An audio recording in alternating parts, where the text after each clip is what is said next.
എനിക്കറിയാം red rose cinema റിലീസിന് വന്നിട്ട് ഒരുപാട് ദിവസമായിട്ടുണ്ട്. ഒരുപാട് ദിവസം എന്ന് പറഞ്ഞാൽ OTT റിലീസ് വന്നിട്ട്. പക്ഷേ ഞാൻ സിനിമ ഇപ്പോഴാണ് കാണാൻ പറ്റിയത്.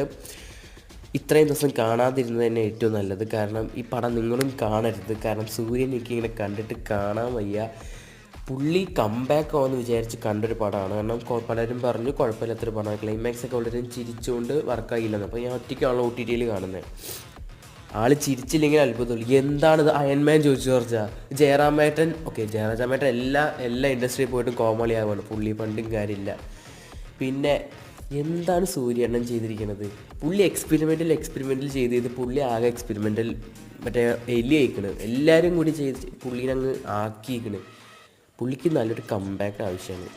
ഏത് പടത്തിലെ വരുമെന്ന് എനിക്കറിയില്ല, പക്ഷെ പുള്ളിയും നല്ലൊരു കംബാക്ക് അനിവാര്യമാണ്. ഇങ്ങനെ കളയാത്ത സ്വന്തം വേണം. ഭയങ്കര ആവറേജ് പടമായിട്ട്, ബിലോ ആവറേജ് പടം. ഒരിക്കലും റെക്കമെൻഡ് ചെയ്യുന്ന നെറ്റ്ഫ്ലിക്സിൽ.